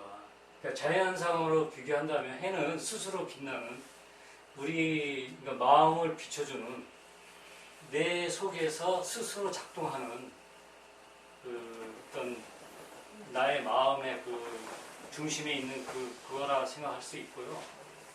달은 스스로 빛나지 않기 때문에 지구에서 반사돼서 온 빛이 달에 비춰가지고 그것이 다시 지구로 반사돼서 와서 우리가 느끼는 거기 때문에 그것은 해가 빛난 것에 의해서 반사돼서 온 것이 나에게 오기 때문에 해로 인해서 달이 비춰지는 거거든요. 네. 그 다음에 별은 이 태양계 안에 없고 다른 저 바깥에 있기 때문에 바깥에 있는 빛이 내 속에 들어온 거예요. 그러니까 뭐냐면은 다른 다른 사람들에서 나온 그 어떤 그것이 와서 내 속에 박힌 거예요. 네. 그래서 그것이 나한테 비친 거예요. 네. 그러니까 그거는 다른 사람이 스스로 빛난 것이 나한테 와서 비친 거거든요. 그래서 그 해달 별의 구별을 우리가 이 현상적으로 네. 확실하게 구분을 좀 짚고 넘어 싶고요. 네. 그래서 여기 또 달의 부분에서 그 헬라어에서 보면은 온 달이라는 것이 있거든요. 그 온 달이라는 것은 달의 모든 면이니까 모든 달이니까 달이 전체 다. 그러니까 달은 빛이다 보면은 이렇게 초송달도 되고 반달이 되고 금운달이 되고 이렇게 보름달. 전체가 안 비치잖아요. 보름달. 네, 보름달도 될 때가 있고. 그런데 이거는 온달이라고 그랬으니까 보름달 전체가 완전히 피가 돼야 된다는 얘기잖아요. 그러니까 만약에 온달, 이게 달로만 그냥 해석을 해버린다면, 달로만 해석해버리면 초생달도 피가 되는, 그러면 초생달에 안 비친 부분은 아직 숨겨져 있다는 얘기거든요. 그러면 숨겨져 있는 부분이 아직 피가 안 됐기 때문에 그거는 문제가 된다니. 그러니까 제 생각에는 내가 죽었는데 아직도 끝나지 않았다는 것은 그 숨겨져 있는 부분이 아직 피가 안 됐다는 얘기예요. 그냥 이게 제 생각이니까. 예. 그러니까 한번 말씀입니다. 이런 거에 대해서 한번 네. 또 얘기를 한번 우선 해봤으면. 해와 달과 별은 창세기에 나오죠. 네. 네. 야곱, 예. 요셉 꿈 이야기. 리브가 네. 해달별, 12별. 12별. 해와 달과 네. 12별. 근데 별이 또 12족속, 12족속. 그리고 이제 그 12지파로, 12부족에서 12지파로. 성경의 그 큰 흐름 속에는 그렇게 나와 있죠. 네. 그럼 야곱은 뭘까? 아버지. 아버지가 해고, 어머니가 달이고, 형제들은 별이고. 별이고. 그게 이제 그 유대 히브리인들이 상징 문학에 그 나타나는 비유 방식이죠. 근데 해의 영광이 다르고 달의 영광이 다르고 별들의 영광, 별과 별들의 영광이 다르다고 이렇게 기록되어 있죠. 네. 그래서 해와 달과 별을 그 비유를 어떻게 해석할 거냐 해서 이제 해는 자체 발광, 그 다음에 달은 반사체, 별들은 그 태양계 밖에서 비추는 반짝반짝 빛나는 빛. 그것에 둘러싸여서 우리가 살잖아요. 그것에 예속되어서 사는데, 자, 그럼 해는 뭐며 달은 뭐며 별과 별들은 뭐냐? 그 비법은 여러 가지로 생각해 수 있어요. 구약의 방식으로 그 야곱은 그러잖아. 야곱은 또 뭐 상징? 내가 야곱은 사랑하고 에서는 미워하였다 그러잖아요. 그게 사랑이다. 그래서 야곱은 사랑의 그 상징도 된다고요. 그럼 그 12형제의 어머니는 달로 상징되잖아요. 그 사랑을 받아서 형제를 낳는 12형제를 낳는 달과 이제 144,000 나올 텐데 당장. 그게 12지파, 12지파에서 유래된 거잖아요. 그 수많은 뭇별들이기도 하고. 이 별의 상징성은 여러 가지 있어요. 우리 7교회 한 것처럼 7별 얘기도 나왔잖아요. 별은 또 그게 별은 아까 말씀하신 것처럼 태양계 밖에서 비추는 그 자체 발광의 빛으로 여기는 우리가 인생을 살다 보면 수많은 지도자를 세우잖아요. 이 사람 말씀, 저 사람 말씀. 우리는 그래서 그런 비유 방식으로 하면 우리는 모두 다 창기와 같이 서방을 바꾸는 게 별이 늘 새로운 별을 만나는 거니까. 별은 스타잖아요, 스타. 장군. 스타, 요즘 아이돌, 대중들이 스타, 나의 우상. 내가 받는 기쁨의 원천들. 그러니까 그렇게 비유해도 그건 뭐 전혀 문제 안 되죠. 그렇게 비유를 하신다면 전혀 문제 안 되죠. 아까 이게 뭘 장님이 하면 얘기하신 하늘의 영광, 해의 영광, 달의 영광, 별과 별의 영광, 그거는 이제 새롭게 된 거잖아요. 그런데 이제 새롭게 됐는데 그 비유를 이제 14만 4천 들어갈 때 그 12지파에 대한 비유를 우리가 이미 요한계시록에서 여러 형태로 살펴봤지만 성전의 12기둥이거든요. 그럼 성전의 12기둥이면 우리 내면의 12요소라고. 그 별이. 근데 그 12요소가 그 땅에 있는 예루살렘을 떠받치던 12요소와 그 별은 다 그 대풍이, 그 무화과 나무 열매가 대풍에 다 떨어져 나갔다고. 그러고서 새로운 그러니까 그때 12별은 네. 여태까지는 바깥에 있는 걸로 섭취했었는데 이제는 내 안에서 볼 수 있죠. 그렇죠. 내 안에 있는 걸로 그러면요. 해야 내 안에 12기둥이거든요. 12기둥은 우리가 이미 살펴봤지만 12지파거든. 그 12지파가 요한계시록에서 12지파는 조금 달라져요. 그죠? 요셉 지파로 바뀌고. 요셉 지파가 없었어요. 구약에는. 여기 계시록에 나오는. 그걸 우리 한번 살펴봤었지. 그 우리 내면의 12범주, 12요소, 12별이지. 12계통이고, 12기둥이고, 성령을 떠받치는, 우리 의식세계를 떠받치는 12기둥, 12분.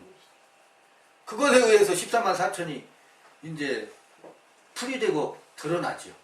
그러니까 달도 결국은 반사체가 아니라 네. 내 속에 스스로 된 그거 아니, 반사체이죠. 그거는 반사체. 상징은 반사체지만, 네. 그러나 우리 안에서 이 묘해요. 그 해의 빛을 받아서 그걸 반사시키는 우리의 의식의 두 요소가 있어요. 우리 의식에는 기억력을 담당하는 게 해마잖아요. 그죠? 해마에서 대뇌 피질로 저장을 해놓잖아요. 우리 우리도 한번 기회가 되면 우리 이 뇌과학, 뇌의 구조라든지 뇌의 각종 역할 이런 것도 공부할 기회가 있으면 저도 이제 좀 얼핏은 들어본 바 있지만 깊이는 뭐 살펴보지 않았습니다만 로시 그러잖아요. 베레시트 할 때 이거 로시 근원이라고 번역된 아르케라고 번역된 그게 이거거든요. 어떻게 보면 이 안에 12기둥과 해가 있고 달이 있고 여기 다 있어요. 그러겠죠. 그래야 또. 여기 다 있어요. 여기 우주 만물이 여기 다 있어요.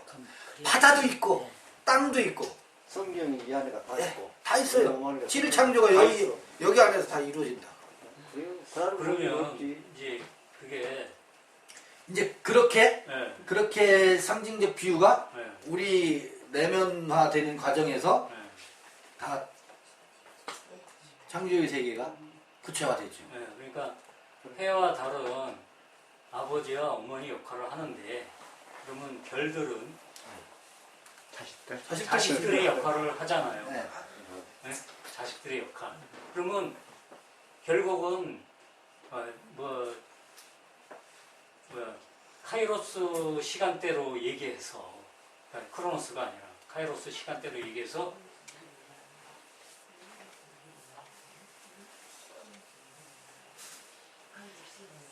그러니까 시작은 해와 달이잖아요. 네. 그러면 마침은 별이겠네요. 아니 그렇게 그 하게 되면 도그마가 돼버려. 아, 그렇게 그러면- 그렇게 어떻게 규정을 하려고 하는. 분류하지 아니, 말고 그러니까 규정을 하나로. 하는 게 아니라 그런데 네. 사실 생각해보세요. 아니, 지금 해와 달과 별 얘기 앞서서 하늘이 말리는 얘기가 있잖아요. 해와 달과 별이 어디에 박혀 있어? 하늘에 박혀 있잖아. 네. 땅도 사실은 하늘에 박혀 있는 거예요. 우리가 땅이라고 구분하지만 이 땅도 하늘에 그렇죠. 하나 들어가 있는 거죠. 불과하죠. 또 있죠. 거기에서요 6장의 6번째 인이 떨어지는 별은 지금 하나님의 목도리 위에 나의 보좌를 높이리라 해서 그 가장 높은 구름에 올라 지극히 높은 자와 비길이라 한 이 별이거든요. 에스겔 그게 예. 그 별이 이거예요. 이게 다 별이에요. 임금, 왕족, 장군, 부자, 가난한 자, 종, 자주자. 이게 에스겔 14장에 나오는 북극성 묵별들 있죠? 이게 전부 다 별의 속성이에요. 이게 여기서는 떨어지는 별을 이게 다 떨어지는 거예요. 네. 그래서 지금 이제 지금 에스겔에 나오는 루시퍼 별이 있잖아요. 루시퍼. 네. 이거 전부 신화적으로 해석하고 있거든요. 내일 그 토론을 해보자고요. 창세기 그 에덴 이야기에서 선악과 이야기할 때 선악과 이야기나 지금 말씀하신 인용하신 루시퍼 이야기랑 똑같은 이야기예요. 그러네요. 루시퍼는 신화적으로 그 옛적에 그 이야기가 아닙니다. 근데 여기 종이축이 말리는 것은 네. 별들 하늘 해달별이 다 작살난 다음의 얘기거든요. 아니 다음에 같이 하는 거예요. 같이. 첫째 하늘이 같이 말릴 때 하늘이 말릴 때. 말려서 그, 떠나가니까. 아니 그러면 순서로 아니, 지진이 먼저 있고 순서로 하면 근데 꼭 순서로 말할 수는 없어요. 기록이야. 그러니까 기록 그러니까 이제 얘기해보는 거예요, 그냥.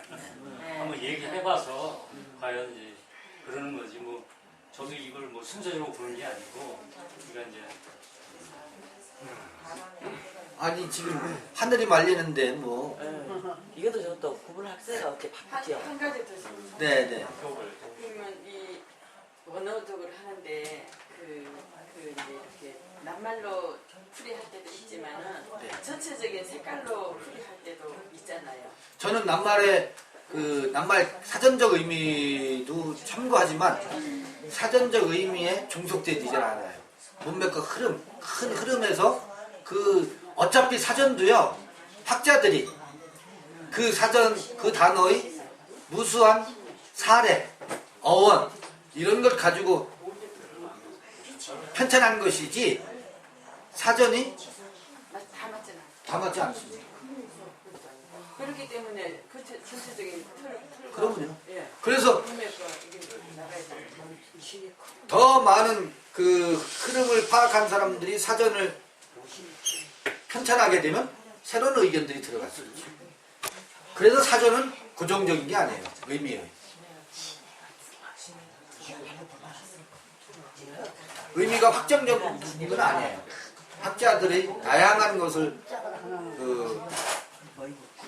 수렴해서 의미를 풀이하는 것일 뿐이지. 그런데 거기에 그 사전에 미처 담아내지 못한 뜻이 찾아져요.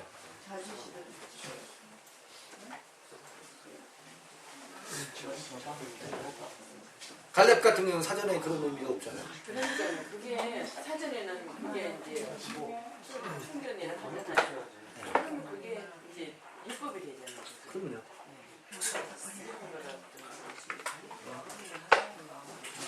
그렇게 풀이할 만하죠.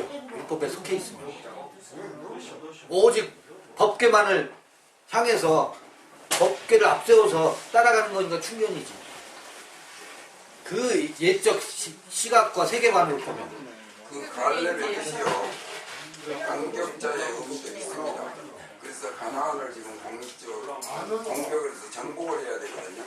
그러면 그리스도의 선군 중에서 공격자의 의미로서 갈렙으로 봐서도 상당한 의미가 통합니다. 그럴 수도 있죠. 아니 이게 하나님의 마음은 얼마나 그 어둠의 세력에 대해서 강력한 공격력과 파워인데요. 그러니까 뜻을 이루기 위해서는 그게 실제로 필요합니다. 엄청난 에너지죠. 그러니까 그 에너지는 그 세상의 이 왕족과 장군의 에너지와 달라요. 이 힘이 아니에요. 그 힘은. 근원의 힘이니까. 그런 의미에서 뭐 도구라고 의미 부여하고 공격적인 의미가 있다라고 말씀하신 그런 것들도 함의하고 있죠. 그렇지만은 덕 주님이 그런 정말 부른 그거 한다면 그